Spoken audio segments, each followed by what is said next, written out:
In this video, the infamous extended warranty. Where does this sit in the domain of good ideas versus bad ideas for you, the consumer?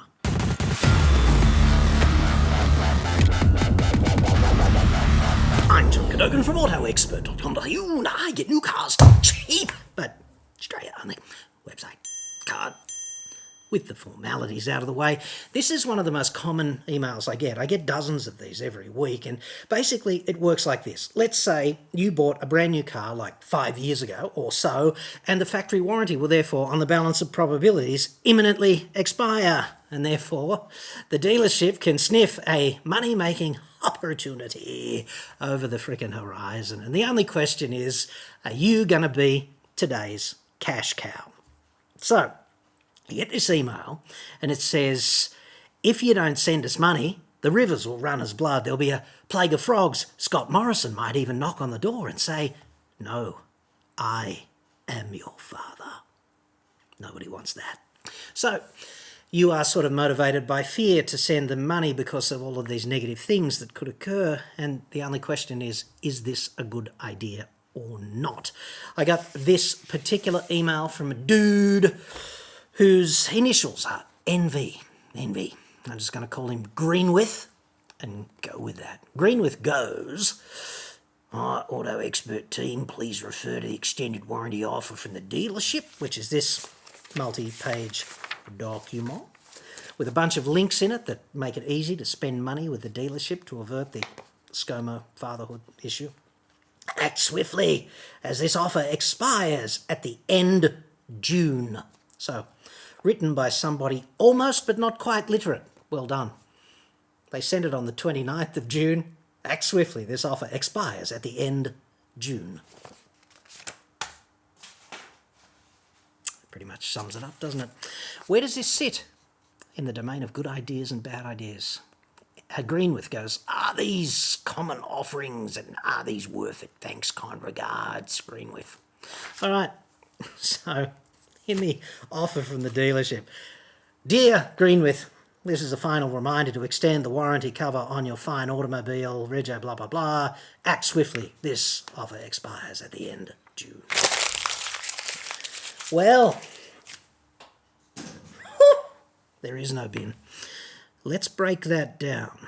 This report is sponsored by NordVPN. The internet is so useful, of course, but also a bit risky. You use it every day, so you've got to protect yourself from cyber criminals, scammers, and hackers. NordVPN is a great way to do that. It's simple and effective. You just subscribe, you download the app, and you connect. One click later, you are better protected. Your IP address is shielded from scammers, and your online traffic is masked with state-of-the-art encryption across as many as 6 devices. That's especially useful if you don't want anyone else, including your ISP, your employer, or even the government, looking over your shoulder while you're online. You don't want your employer watching you applying for a job at a competitor, for example. That could get awkward. Go to nordvpn.com/AEJC right now and you'll get a huge discount plus up to 4 additional months free and a 30-day money-back guarantee. That's nordvpn.com/AEJC. I'll put a link in the description. NordVPN is the fastest VPN on Earth and it costs only about as much as a cup of coffee every month to keep your data, your identity and your devices secure. Because your location is masked, you'll be able to access streaming and other services that might be geo-blocked where you live, plus you can continue to watch your favourite content when you travel overseas. All up, it's a pretty small price to pay for enhanced cybersecurity and greater access to this and that online.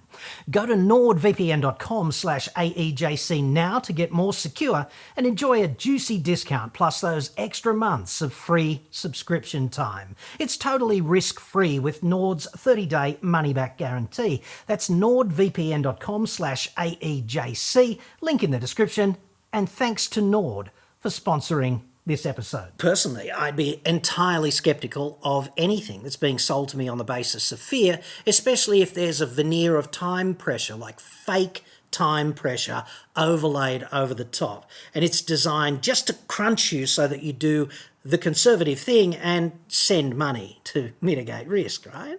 So you've got to ask yourself, what's in it for them and what's in it for you? And obviously what's in it for the dealership is that there is an insurance product that's called a warranty, but it's really insurance, and they're selling it as a third party. Like, they're selling it as a retailer, and they clip the ticket and just get a commission for getting you across the line. And that's fine. Commission sales are fine as long as there's something worthwhile in it for you.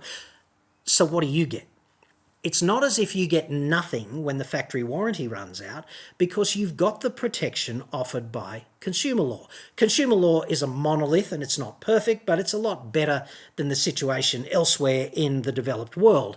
The protections are actually pretty good. And in a nutshell, the Acceptable Quality Consumer Guarantee, which is a piece of legislation, says that everything you buy has to be reasonably durable. It has to meet this guarantee of acceptable quality, which means it has to be free of defects and durable, etc. Okay? And reasonably durable is non-specific, I know, but with a car, this probably means about 10 years of average motoring, which is 150 to 160,000 Ks. Some people argue the case for 200,000 Ks in a 10-year time span. Because if you're going to spend the big bucks, especially if it's a premium car, not some cheapie, then it would be expected to last a little bit longer. And 10 years and 150 to 200,000 kilometres is probably in the wheelhouse for consumer law protection. So even though your warranty is about to immolate itself, consumer law protection is still on your side, provided you haven't abused the car or neglected it or done anything dodgy with it, basically, okay? Because obviously the retailer and the manufacturer cannot be held liable for you being a world-class dick. That seems reasonable to me. Anyway, do you get anything over and above the protection of consumer law if you go for an extended warranty? So the one that's being offered to Greenwith, I just downloaded the product disclosure statement and product document. It's from Auto Australia, mechanical and electrical breakdown warranty. It's 19 pages of essentially miracle cure for insomnia. And it's got an aspirational looking dude sitting in a car that's obviously not an Australian car because the wheel's on the wrong side, and he appears to be something I hate, which is a knob holder. So undignified. And pro tip, he's not wearing a seatbelt. But aside from that, nice choice. 19 pages, okay? And it spells out what you get over and above consumer law. I'm going to tell you what that is. I'm going to quote from what they say. So don't take my interpretation, take what they tell you about their product. It says, you will be entitled to the benefits set out in this product that are not available under the Australian consumer law, which, subject to the terms and conditions of your product, they are. That's almost English, isn't it? Unos, certainty as to the exact period of cover you have for your covered components. Specific repair time guarantee provided by repairers, brackets, dependent on diagnosis and parts availability. Expert advice and assistance. Woohoo! Specified cover amounts and additional benefits. And a network of approved repairers. So, that's not nothing, but it's close to fuck all, is it not? At least it is in my estimation. So, should you pay the big bucks for something like that? It might be a good idea to ask yourself, are there any catches? Is there anything that's not covered, perhaps? So, there is actually a section here on what's not covered. And I printed it out. In 12 point, here's what's not covered. I'll run you through the edited highlights because it is flat out hilarious. The following are not covered under this product. Dude, damage to the covered components as a result of, among other things, overheating. Not being maintained in accordance with the appropriate service requirements of this product, See Section 8, your obligations. Misuse, neglect, abuse or inappropriate servicing, failure to maintain recommended levels or use of incorrect types and grades of fuel, oil, coolants or lubricants, or use of any contaminated fuel, oil, coolants or lubricants. How would you know if your fuel's contaminated?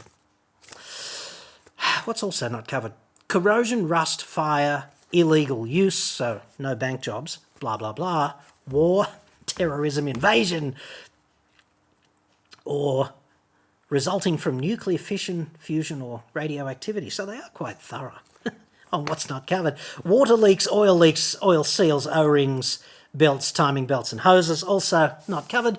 Tyres or wheels, not covered. Exhaust system components, not covered.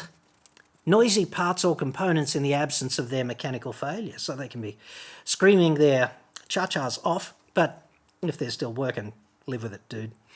Any tappings with an apostrophe S, threads, fixings and or fastening devices or repairs as a result of these components not being fitted correctly or in accordance with the manufacturer's logbook recommendations.